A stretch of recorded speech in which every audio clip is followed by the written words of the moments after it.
Season finale. Let's go.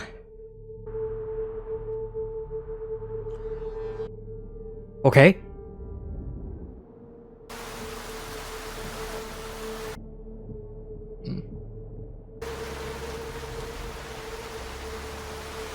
And this is what is happening in the previous episode.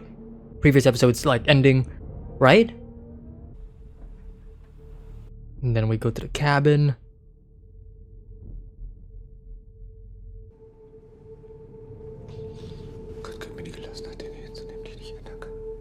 What he was praying before in the first episode.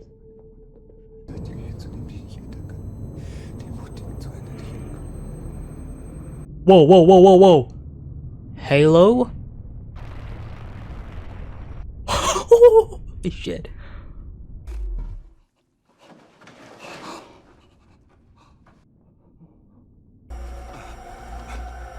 He doesn't know about this. This is the first time that he just saw that happening. Es gibt hier was du sehen solltest. Es geht deinen Sohn. Nein, nicht Ulrich. Mats. Fucking insane.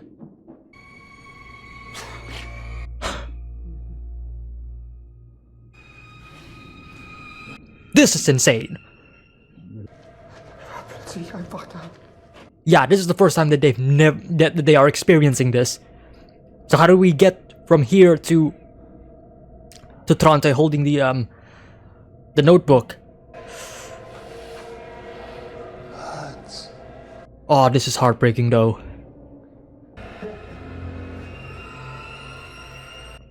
Kind of puts into a completely different perspective about like Tronte's actions. Helge. Holy shit! No! Oh!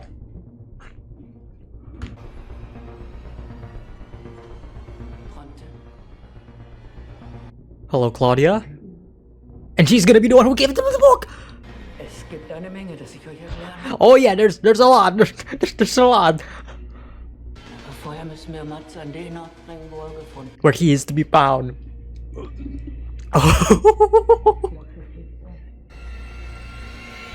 Cut to opening.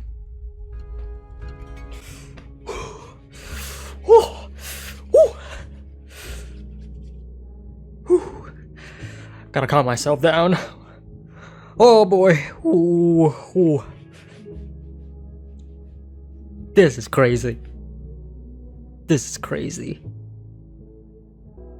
Okay, it would make sense now. It would 100% make sense now. Claudia is the one who gave them like the book or everything, all of the information that they need. Puts into different perspective of like Tronte and Peter's like entire action and character from the first episode up until this point. Like what they did, their actions, their dialogue. Oh man, the rewatch for this show is gonna be insane. I can see why a lot of people like to watch reactions to Dark, because it always like gives them a completely different perspective once they rewatch the show again. Oh man. Oh man. Alpha and Omega. The beginning and the end.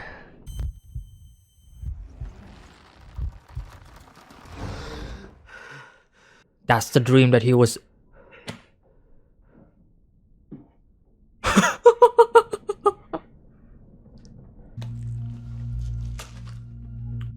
No more medicine.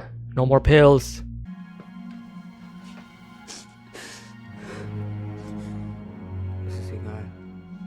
And Bartos knows exactly what to do and what to say because of Noah.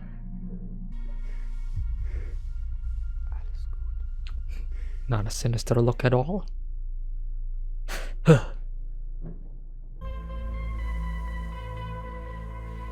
Back to the past.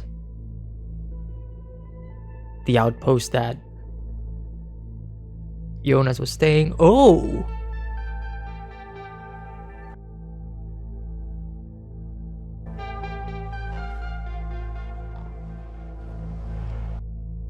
Interesting.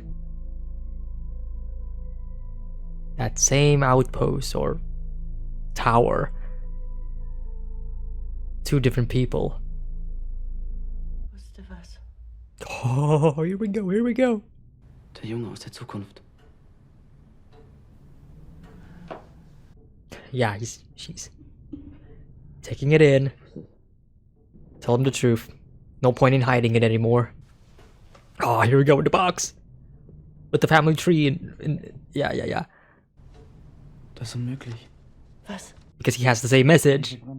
Yeah, but it's a different one. He's gonna take this one and then he's gonna give this version of this. Oh! Ich habe jetzt noch eine Oma und die ist Direktorin an meiner Schule. Ihr Mann, der nebenbei meine Mutter fickt, sucht seinen Sohn, der mein Vater ist. Voll Partei habe ich meine Tante geküsst. Und das Krasse ist, was da schief läuft, das sind nicht die. Yeah, that's... Yeah. Was da schief läuft, bin ich. Blames himself. Wow! Wer sind wir, Gott zu Who are we to play God? Oh, the irony. Considering how many characters, including Jonas in the future, who wants to change the past. Wer weiß, was die Zukunft bringt. And that is what's scary. Wieder normal ist. Yeah, mm.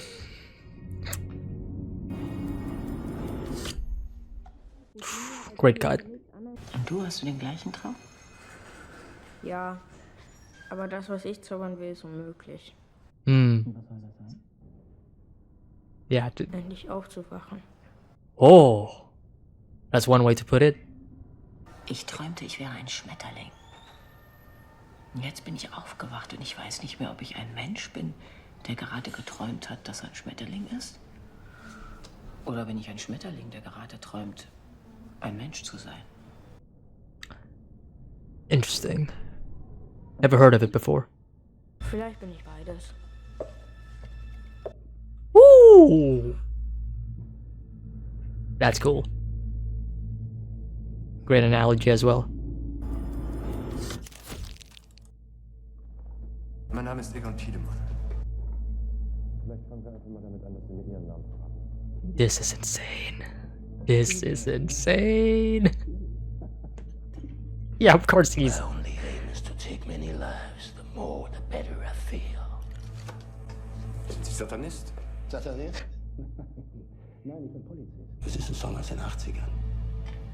Ich kann Ihnen jetzt schon verraten, Sie werden ihn nicht mögen. And that's why...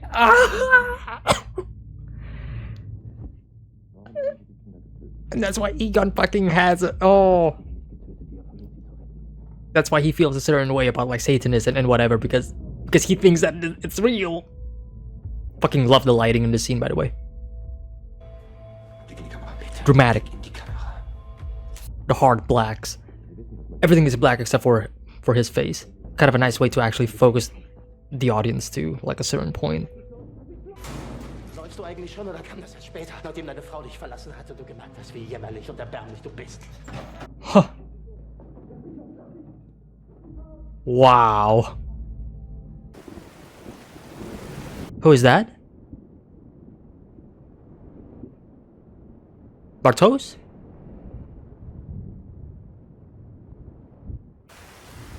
Bartos. Ich hab für dich gelogen. Frankreich, Baguette, bla bla bla. Meiner Freundin rummachen? Du bist ein krankes Stück Scheiße. Genau wie dein Vater. Don't.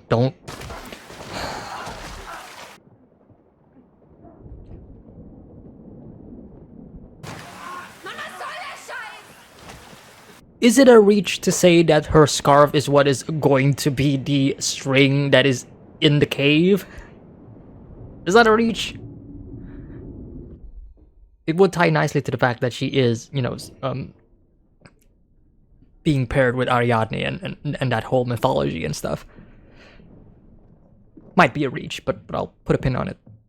Als könnte man den Beginn und das Ende einer Sache. Wow. Oh, yes. The end and the beginning. Dieses Ding hier. He kept the phone. Dieser Block hier hat sich nie gedreht. Er war in den Bauplänen, aber ich wusste nie wofür. Can you technically send a message from the phone through time to... Is that possible? Hätten Sie mir nicht gezeigt, wie der Apparat in der Zukunft aussieht, hätte ich ihn nicht so bauen können. So what came first? Yeah, paradox. Keine Ahnung, wozu die gut sein sollen. Batteries? That's what I was assuming, right? Because that is what he was trying to get in the present through the nuclear waste. Das Gleiche muss bei dem Störfall im AKW passiert sein. Mhm. Warum haben Sie sich entschlossen, mir doch zu helfen? Warum? Why? Vielleicht alles in meinem Leben auf genau diesen einen Moment hinausgelaufen ist. Dass ich Teil eines Puzzles bin. Dass ich weder verstehen noch beeinflussen kann. That kind of hits a bit for Jonas there. Verraten Sie mir, wie es ist in der Zukunft? Oh, you don't want to know. Ich hoffe morgen schon anders als heute. Yeah, he wants to change the future. We just don't know what is the future that he saw. 53. Vor genau 66 Jahren. Mhm. 2 mal 33. Das hängt alles zusammen. Everybody's connecting the dots. Fuck, I love it when mysteries, when mystery stories have all of the characters starting to like connect the pieces and they're all going to, you know, be on the same wavelength as the audience because we've been trying to piece it together as well. Like I love it. I love it.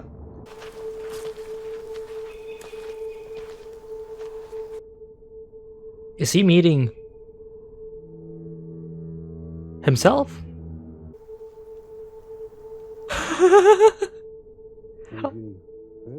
Holy shit. Gotta commend the music in this entire episode. It's been great. Du musst aufhören.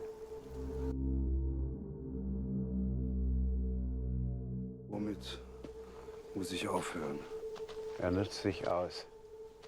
Whoa. Alles, was er verspricht, sind Lügen. Fucking paradoxes, man. Das habe ich schon mal gesagt. Yeah. Mhm. Er will die Welt nicht vor dem Bösen retten. Er ist das Böse. He is evil. Oh. Du musst aufhören. This is the episode where the loop will change.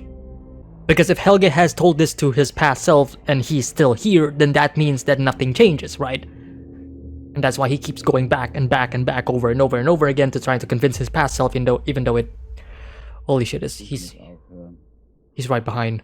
He's right behind you. Oh no, that was the mailbox. I thought that was... Oh man. But yeah, as I was saying, they've been foreshadowing this a lot throughout this entire season, right? A lot of characters want the future to change. I feel like the season 1 finale would be like the best point to change the time loop and just fundamentally change the story itself for future seasons.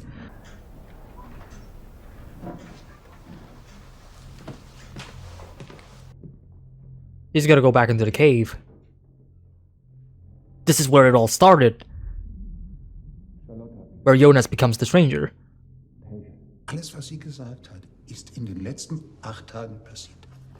Genauso, wie es hier steht. There's the book. Und warum sind dann die Hälfte der Seiten rausgerissen? Nach heute ist alles neu. Everything will be... Yeah.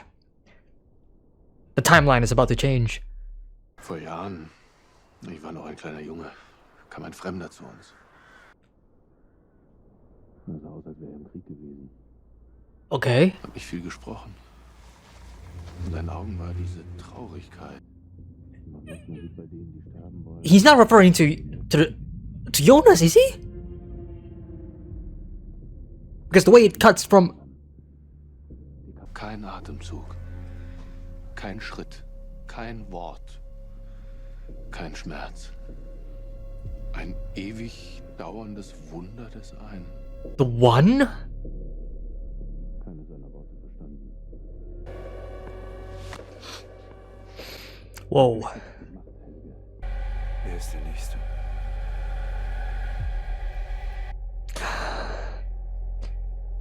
And he continues.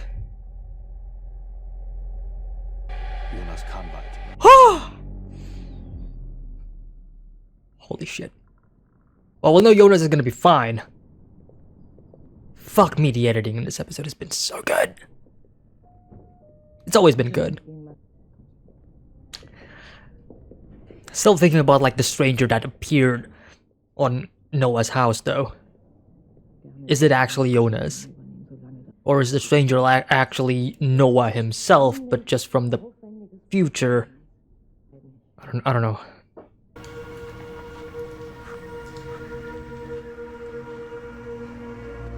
Like mother, like daughter, I guess. That is Liz, right? Welcher Tag ist heute? No, wait, that is Charlotte. Holy shit. Young Charlotte and Liz kind of looked alike just for a bit there, like. Was machst du hier? Ich hole jemanden zurück von den Toten. Wie soll das gehen? This is gonna work though. Again. Kannst du die zurückholen? Nein, du musst sie holen, wenn sie noch jünger sind. The paradox. Du spinnst ja. Vielleicht. Maybe. It's worth trying. Great cut.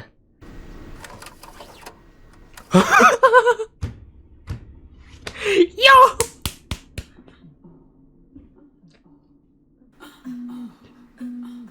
Surprise, surprise. Who could that be? Oh my god, her face. Yeah. Yeah.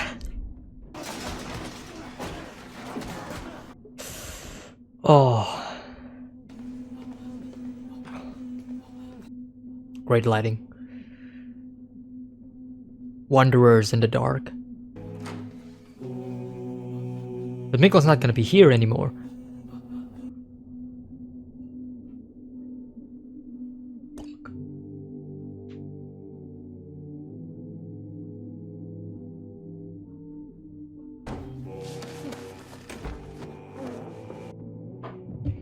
Fuck!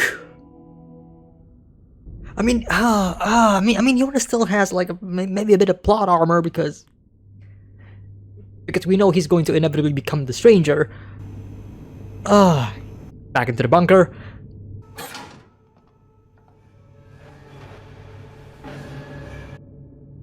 Du brauchst keine Angst zu haben.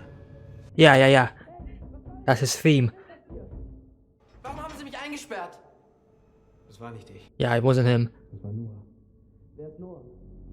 Die Passage in der Höhle liegt genau unter diesem Bunker. Steht sie offen, läuft die Energie durch diesen Raum. Aber man muss sie verstärken.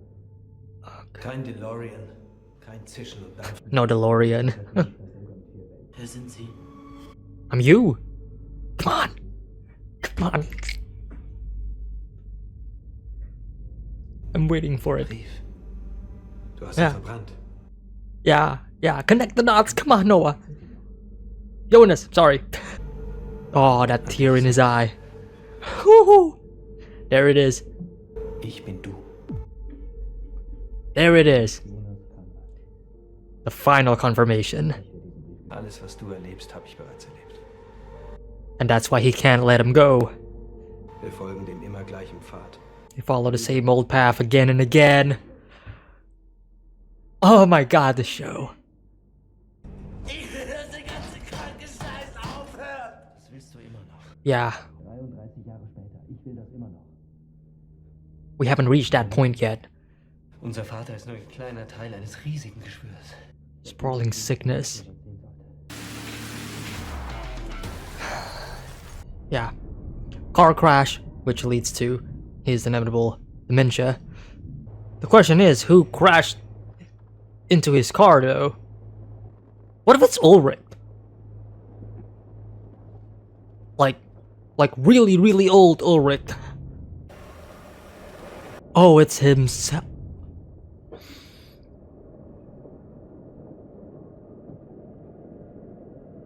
That makes a lot more sense, actually. Your future self tried to kill your past self, but then obviously he failed, because otherwise why would he still be there? I love how we got like two different connecting maps, right? There's one that is being created by Charlotte, and then there's the other one that we know more before, which is from that was created by Claudia.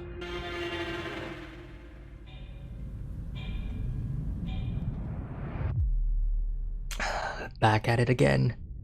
Noah and Bartos. They're hinting at it, but I still don't think that Noah is Bartos. Was nicht weiß, ist, dass der Auslöser dafür sein wird, dass es überhaupt existiert. Ein Paradoxon. Cäsium in seiner nutzlosen Maschine ist nicht dafür da, das Loch für immer zu Won't destroy the whole forever, but oh. Es ist dafür da, es überhaupt Wow. Didn't even thought of it that way before. But he is the destroyer. Unless Noah is lying. I don't think Noah's lying though. Draußen gibt es zwei Gruppen, die die Vorherrschaft über das Reisen durch die Zeit kämpfen. Okay. Light and okay. Gehören zum Licht. Auch wenn manches, was wir tun, von dunkler Natur ist. Have you ever heard the tragedy of Darth Plagueis' eyes? See, the thing is, I don't think Noah is 100% lying. Like, there's things that I think is probably true. But it's we're the good guys aspect. Jonas hat dir vertraut und wird dir wieder vertrauen. Jonas denkt, wird alles verändern, dabei ist nichts als ihre Marionette. Hat es nicht anders verdient. Huh. Claudia being painted as the mastermind. Die Zeit ist ein unendliches Spielfeld. Maybe Noah is... Nah. Maybe he is Bartos. And this lifelong rivalry between... Can't speak English. Rivalry between Bartos and Jonas. But I still don't think that is the case, because I feel like they have different eyes. The end and the beginning, Alpha and Omega. The destruction and the creation of the whole itself. If we are to believe what Noah says is true.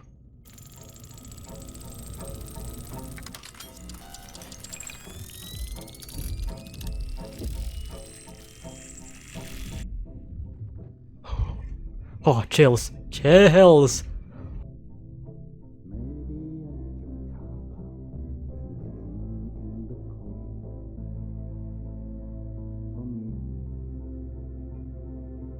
Is it? She's calling his phone. His phone is currently in Jonas' possession, powering the time machine.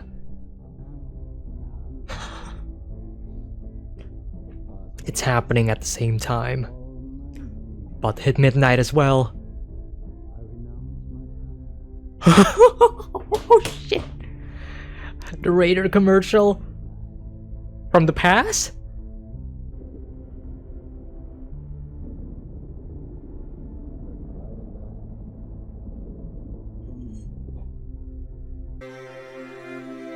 Oh, she is ready. She's anticipating this. And this is how young Helge goes back into the... Oh!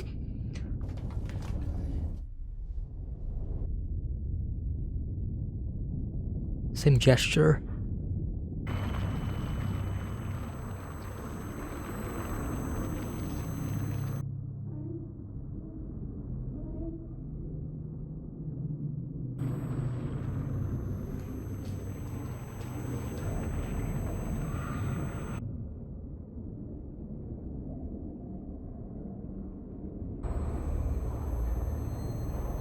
Just like the just like the painting in the Sistine Chapel.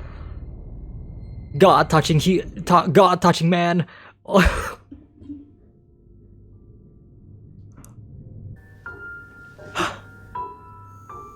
Are we gonna see the continuation of this? No. Oh my God, we're here. 2052?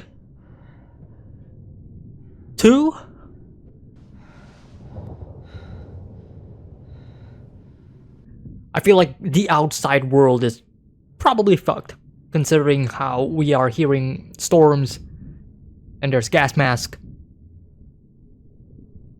A nuclear wasteland, probably. Whoa, what was that?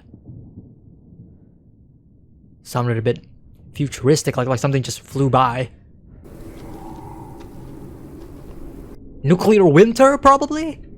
Right? Because this is not in any timeline that we know of. But this is where Claudia was. Show it. The power plant has been destroyed. Oh, there's some wars going on here. Those barbed wires? War to get resources, probably? Man, the stark contrast between his yellow jacket and just the bleak world and everything.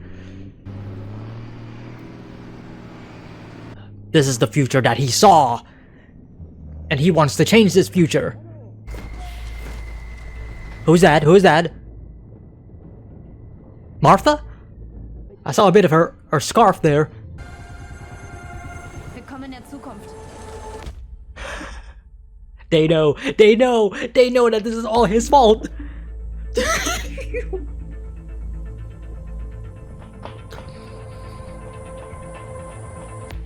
I don't know if that's actually Martha though, but I just saw like there's some like red lines or red clothing. Girl from the future. We're still calling Jonas the Stranger. We haven't changed that to like Jonas parentheses date, but I guess that just means that he exists outside of, you know, like an actual timeline. Girl from the future though.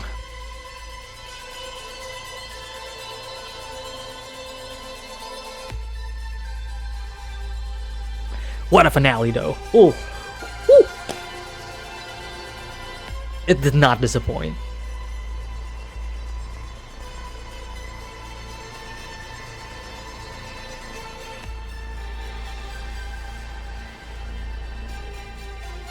So it's not that necessarily the time loop changes. No, the time loop is still there. We're just branching more into the future and seeing what happened, that what would cause Jonas to want to change it. And that's the paradox, that the timeline never changes, even though he thinks that he changed the future, but he did not. He just made it happen just the way it's supposed to be. Like, I don't even think that future Jonas knows that it is because of him that past Jonas was able to venture into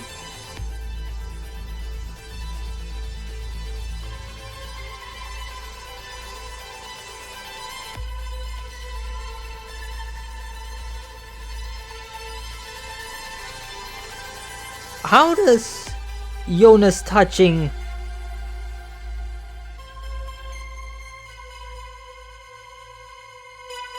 how does him touching Helge from 1953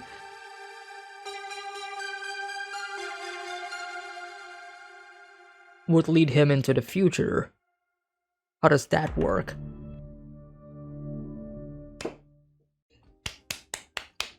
A round of applause. Holy shit, that was a finale. Wow. Wow. Yeah, this is how you end a season. This is how you end a season, and this is how you tease your second season. Oh my god, everything about this episode is great. I love it. I love how we got a lot of payoff to some of the things that have been set up in this season, and we are also getting new setup for the future, which kind of gives us like more, I guess,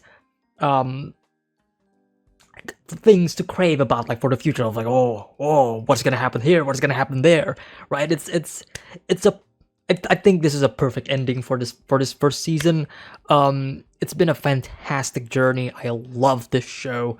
Season 1 has pretty much engrossed me. This entire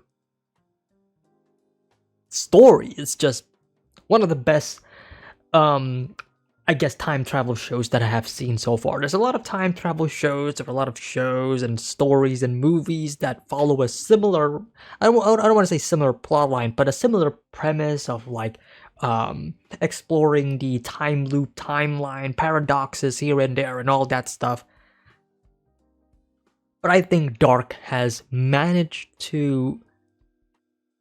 It's crazy because looking back at my initial impression of Dark, right, in the first episode, I mentioned of like how it felt very overwhelming during that first episode, because like you are meeting like so many new characters that you've never met before, and then everybody seems important and all, and then the story again, like the initial premise and all just got thrown into you, the audience, and you're supposed to like take it all into value. Looking back at it, I think that's a brilliant choice, because it just puts us, the audience, in the same like footsteps or the same boots as the same shoes, I would say, boots, the same shoes as the characters, because they also have no idea what is going on. Even looking back even further, right? The thing about Jonas is that Jonas in that first episode was a character that never really got, I guess, never went out of his home, was still in therapy from time to time with Peter Doppler, right? And he never really went back into school until that very episode where he needs to readjust his life to this new environment that seems a bit alien to him, right? All of a sudden, his best friend is dating the girl that he has a crush on and all that stuff. All of a sudden, these people are doing this and that. Like, it's just something new that he needed to readjust, especially after trying to deal with the passing of his father, right? With Mikkel. So in that sense, I think the show did a pretty good job at making us feel just like Jonas, as in we have no idea what the fuck is going on, right? Like even with Jonas, it's like, oh, we're discovering these new things, and even up until this very final episode, we are still discovering new things with Jonas, and it's this like meta sort of narrative where, because we know that the stranger is Jonas, it's like we know what is going on, we know what is happening to you, but we also have no idea what is happening to you at the same time. Like, it's great. It's great. I love this. I love this story so much.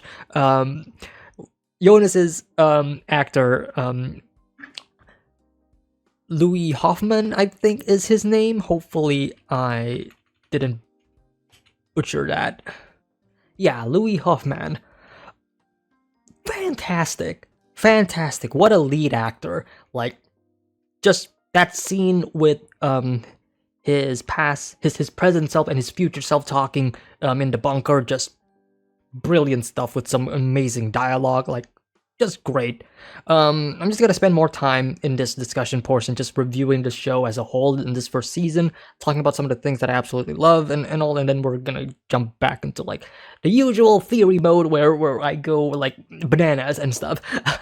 But yeah, this show has been great. The music choices in this show has been great. I love some of the montages towards the end, usually when that's when they interject like the musical song choices that they have chosen. I think all of the songs have been able to, I guess, capture the emotional feeling that the creators want you, the audience, to feel. And in regards to like the actual soundtrack, like the original soundtrack of this show, like the score, it's that I don't know which genre to describe this of this specific type of song of musical style, but it's able to present like this very I don't want to say it's kind of like minimalistic, but it's more like ambient, right? It's like ambient music where it's not really something that is like orchestral to the point of like leading you, the audience, of like what to feel. Like you don't really hear something like during a sad scene and then a violin or a sad piano note coming in and like trying to sweep in the scene and telling you, the audience, like, hey, this is what you're supposed to be feeling. You're supposed to be feeling sad. Like I don't really get that at all.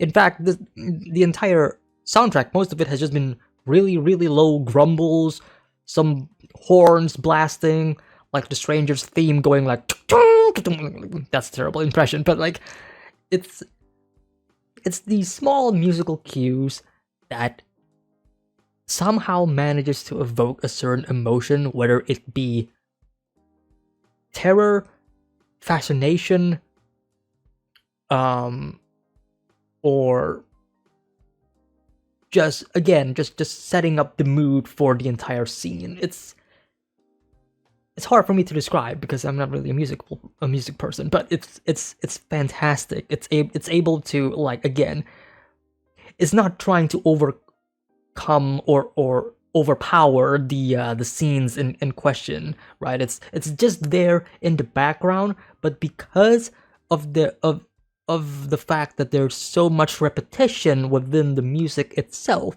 right? Again, like the Stranger's theme, that's the theme. That's it. Like every time you hear those tunes in the show, you're like, oh, the stranger, right? And then like Noah's theme with the low grumbles and all, like it's great. It's great. It's minimalistic. It's simple. It's straight to the point. It's not trying to be like this grand, like orchestral soundtrack or anything. No, it is subdued, and it fits the theme and the vibe of the show really, really well. Because ultimately, this show revolves around mystery, right? Mystery of the unknown. That music is the unknown. It's almost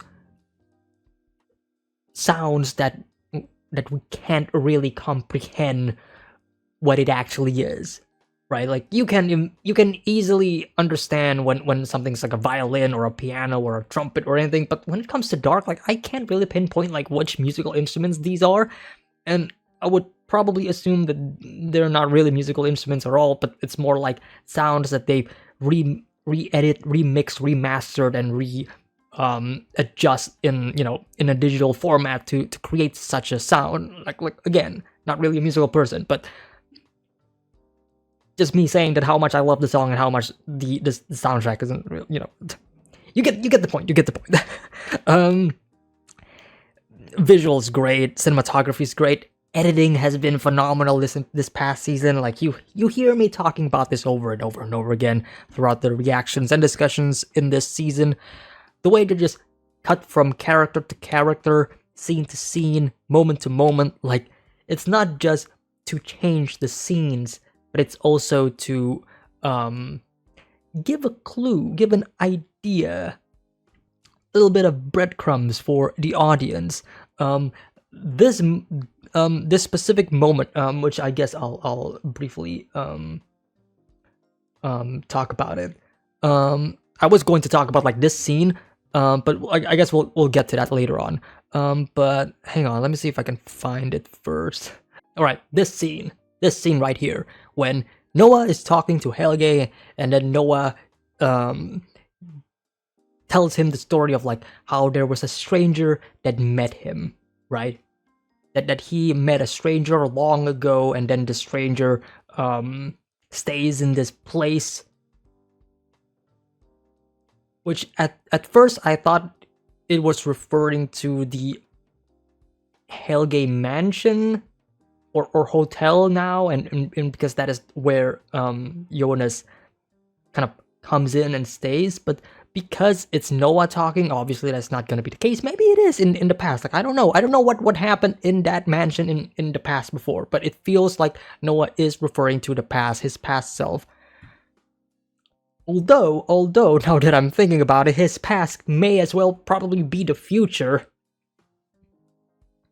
At this point, time is almost irrelevant when it comes to Noah because he is able to like jump back and forth between time. Like, his past may as well be when he was in the future, right? You know what I mean? But ultimately, what I'm trying to say is, during this moment, he was talking about like a stranger coming in, right? We know one other person, one other character in this show that is referred to as the stranger, and then the show itself cuts from him talking to Noah. As if that is not an indicator enough. At this point, I feel like it would be insane if this is not the case. Like, it's obviously there's obviously a reason why they cut from Noah talking about there's a stranger that used to come into my place who and all that stuff. Also referring to the fact that the stranger looks like somebody who is sad and have been through war probably, right? And feels like he wants to die, but he cannot because like fate isn't allowing him to die. Like, that's pretty much a dead giveaway, you know what I mean? Like, these two are going to meet sometime. Future Jonas is probably gonna meet past Noah. How is that gonna happen? And I did say that I was going to save my theories in the future, and I still want to focus more on, like the production side of things and the things that I do love about the show. But overall, I would say, once again, like, story's great, dialogue's great, actors great, everybody's great, this show is great. That's pretty much it. Okay, let's go to theory mode. What if Noah is from the future? Because Jonas eventually, towards the end of this season, finally appears in the future, right? This future where everything is completely fucked, destroyed, wars have been in place, probably people searching and scouring for like resources and all. So what if Noah is from the future? And if Noah is from the future, this is going to tie back to my theory about Noah and Bartos. I mentioned multiple times already that at first I thought that Bartos may be Noah, but I don't think that is no longer the case because different like features in like their eyes. I always go back to their eyes because it's always a really strong descriptive of like very blue eyes, and then and then like they don't really have like the same color of eyes unless I'm completely blind. But the fact that they kept teasing it, the fact that they kept showing how much there is a probable connection between Noah and Bartos. Right, let me just see if I can find the exact scene. Here we go. So they do look similar, like they do look similar, but I don't think they are the same person. So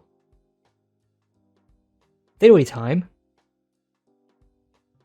What if Noah is actually Bartos' son? It would make sense if Noah is from the future, and if Noah is from the future, then that means it could relate more to Bartos. Bartos could be Noah's father, and then young Noah from the future is going to meet with future Jonas. And that is how these two are going to, start their rivalry, right? That spans across space and time.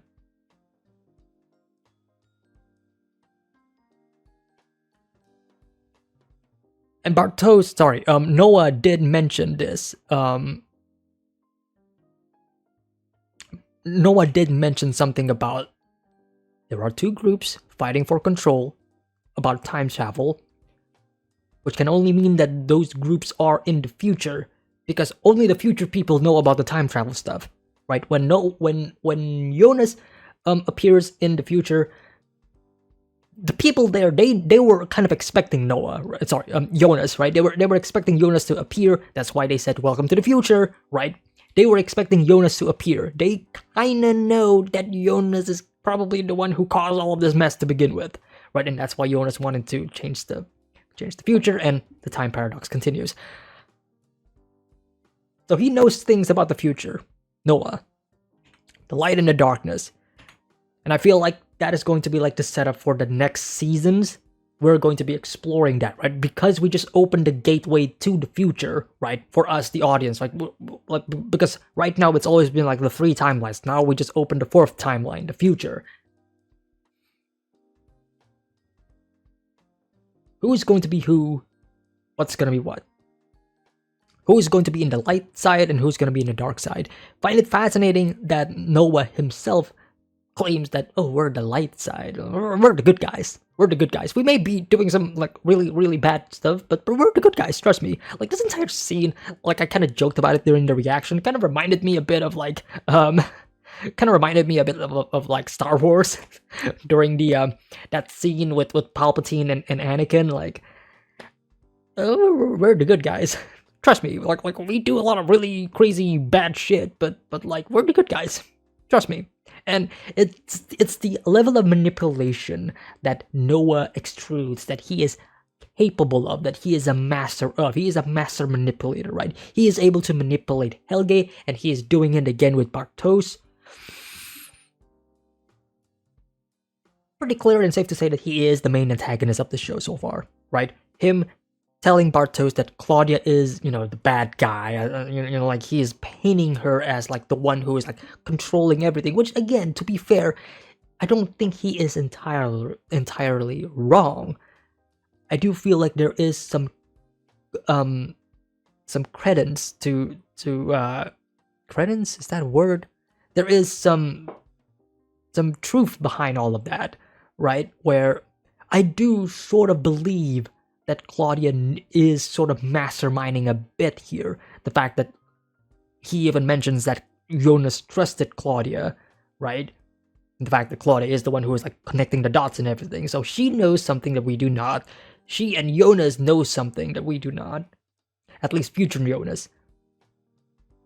Which still begs the question again. And now I'm getting a bit sidetracked about like questioning where future Jonas is, but we'll get to that.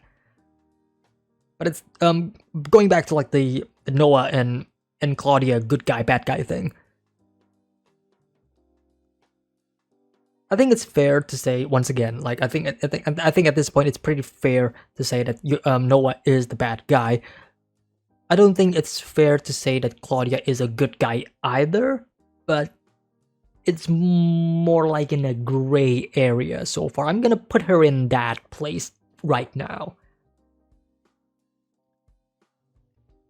Because we don't really know for sure what is her motivation. We just know that she knows about all of this time shenanigans. We know that she is a survivor in a way, right? She is like battle hardened, right? Using all of those like gas mask and those weapons in the bunker. And of course she is trying to connect the dots. She is scheming something. We don't know what it is.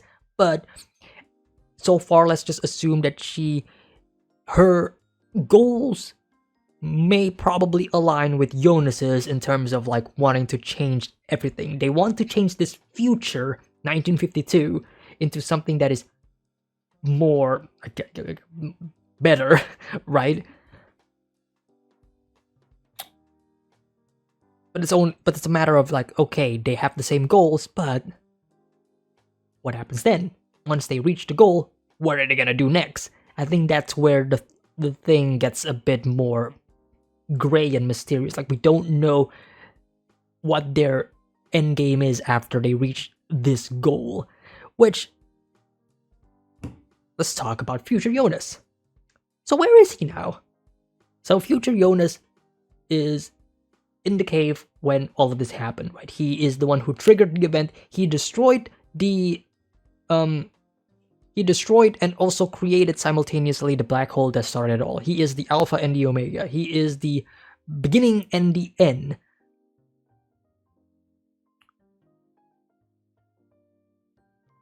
Where is he now?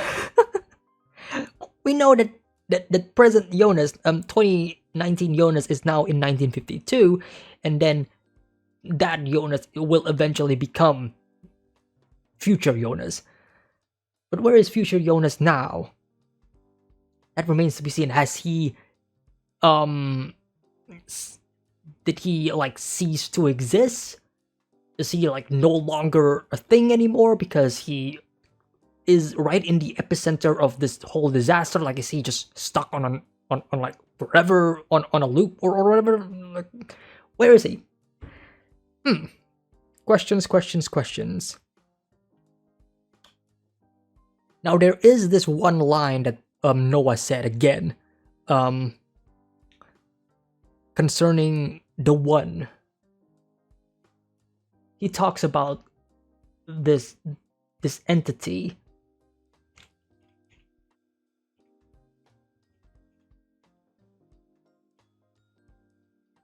Let me see if I can find it. Everything's about to begin. I don't think that's a bit too fast. Sorry, I was looking at the wrong scene. It was actually between Noah and Helge. Right, so he was talking about like the fact that a stranger, not the stranger, but a stranger comes into his life. And then that same stranger says this word to him. Nothing is in vain. Something, not a single breath, not a single step, not a single word, not pain. An eternal miracle of the One. What is the One?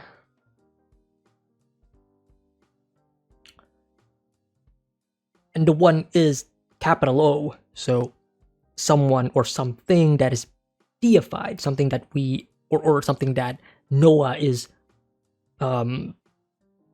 praising or worshipping. So what if the One is actually Jonas? What if Jonas is God? What if, right, because of the episode title, right, Alpha and Omega, the end and beginning, you know who else is being referred to as the Alpha and the Omega? That's right, the one above. So, this episode had one really good moment.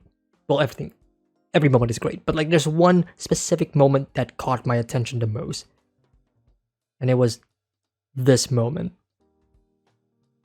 When Jonas is touching Helge. This point right here.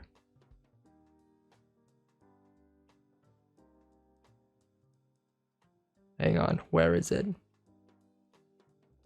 Right here. I mentioned during the reaction, this reminded me a bit of that painting in the Sistine Chapel, which, now that I remember its name, the creation of Adam, right? It is God touching Adam, right? It's the creation of humanity itself. In this sense, it is being used as a metaphor of like the creation of the show itself, right? This is the start and the end of the show. This is where, well, not really the end of the show. It's more like the start of the show. It is the creation of the show. This is where everything began. This is where Jonas's life as the stranger began. This is how the time loop began. This is how the black hole itself was created. This is where everything began. This is the creation, the genesis of this story. And who is the one responsible for the genesis of the story? Jonas.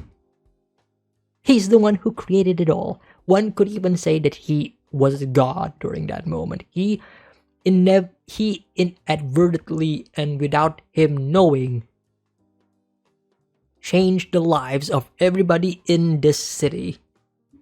What about the world though? Doesn't really matter right now. like we don't really talk about what happened in the rest of the world after the events of this, but I guess it's safe to assume that after this event, the world kind of went to shit and probably went into a nuclear war and everything just turned into complete disaster and disarray we're living in a post-apocalyptic Fallout world, probably in 2052. So yeah, probably. But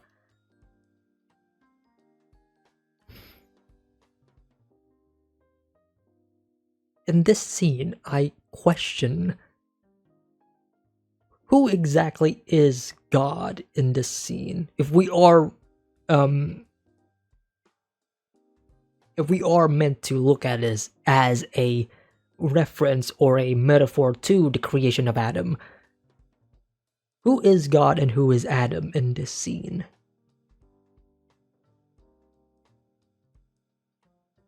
Because Helge is the youngest in this scene, and then Jonas is the eldest, and because of the fact that Jonas is the one who created this timeline, the time loop to begin with, I could say that Jonas is the one who is acting God, and then Helge is the one that is Adam, if that makes sense, because Jonas is also in this moment creating Helge who he is, but it can also be attributed to Jonas himself because of the paradox. Like, Jonas is creating Jonas in this moment, right? He is creating the Jonas that we know that will eventually go back in time and then create this Jonas again, right? Again and again and again. An endless loop. I just find it fascinating that, you know, specifically them touching fingers is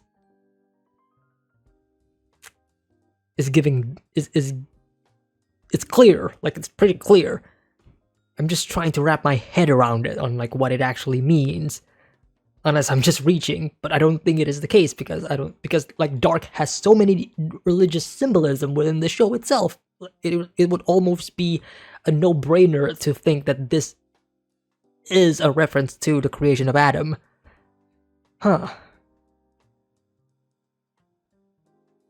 And I guess because it is a paradox, it's like no longer a question of like who created who, right? Because ultimately you created you, right? That's the thing. That's the point of the show. It's not about who created what or what created who. It's the fact that you created yourself. It is a paradox. What came first, the chicken or the egg?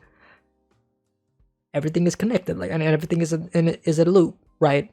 An infinite loop, an endless cycle that never ends, which still begs the question because this episode didn't really do what I thought it was gonna do.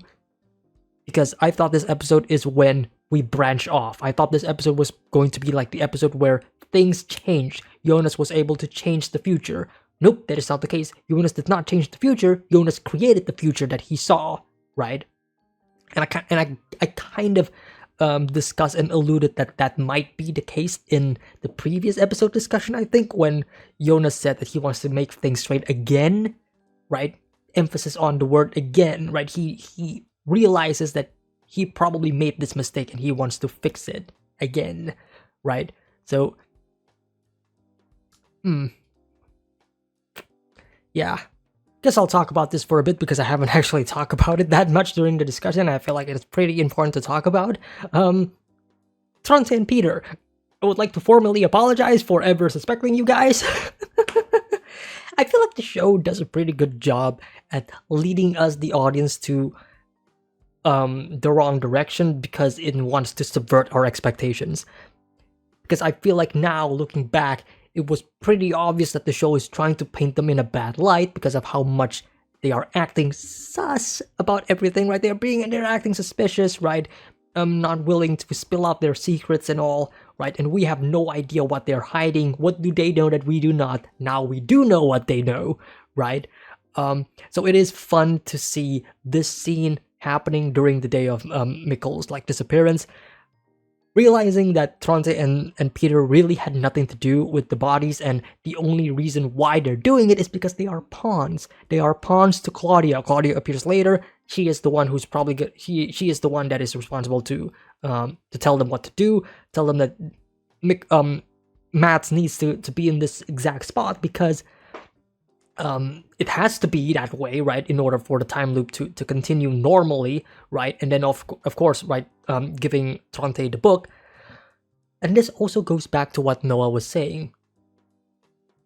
I think it was Noah, right? The line of dialogue that talks about like they are people, or they are groups of people that knows what happens, and they can't really change anything, but they have to make sure that the timeline stays the same. Kind of justifying, quote unquote. He is trying to justify his actions of like, yeah, I killed these people, I murdered these people, I brought them back, you know, I sent them to the future and to the past because that is supposed to happen. That is because that is my role in the universe. That is my job. If I don't do it, then the whole timeline becomes ruined. So I have to do what I have to do. It is a necessary evil. This is my role. It's kind of like that. It is evil. It is fucked up. It is, and it makes me so interested in his character a lot more. And also Claudia's, because I feel like these two are working, again, like, their roles are something that I find to be very similar. It's just a matter of like what their goals are. Claudia and Noah.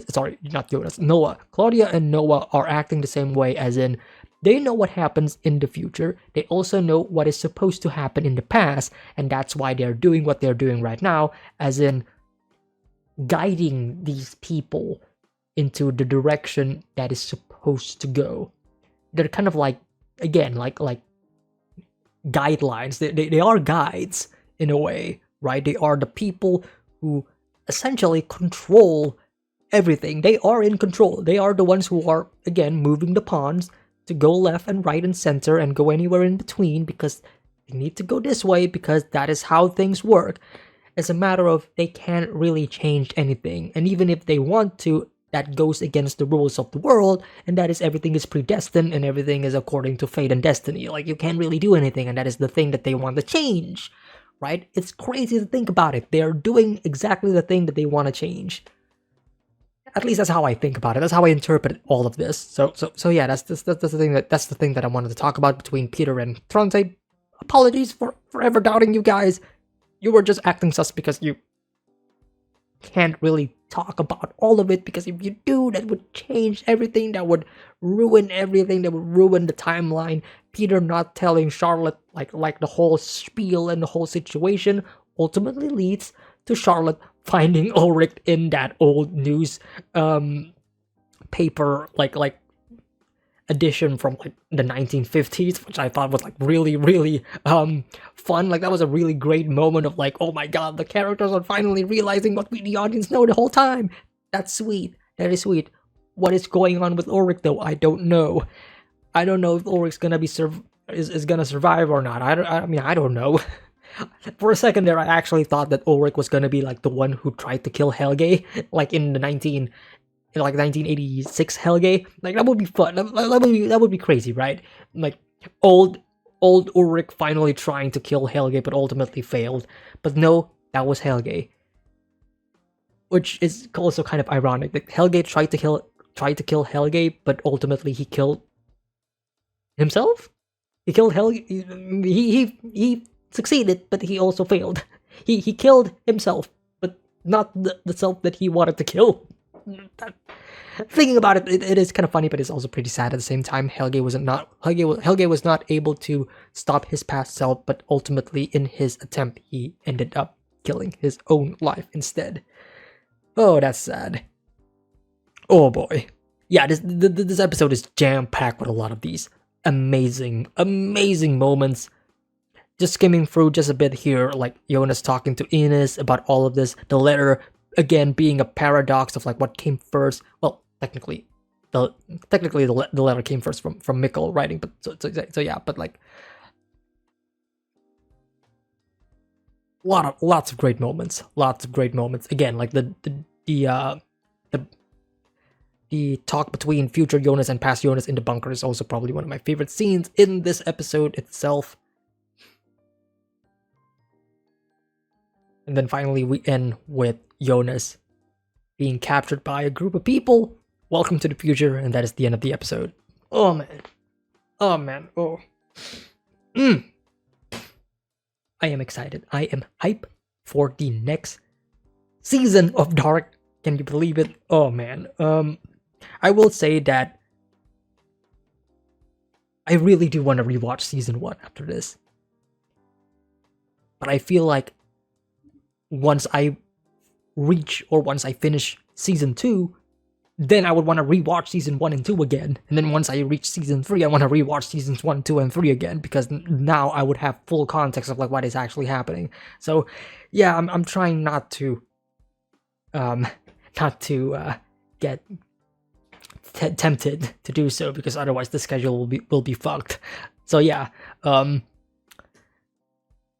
to keep in mind, that I will be rewatching the show in the future, maybe once all of this is over, but it does feel like something that I have to rewatch.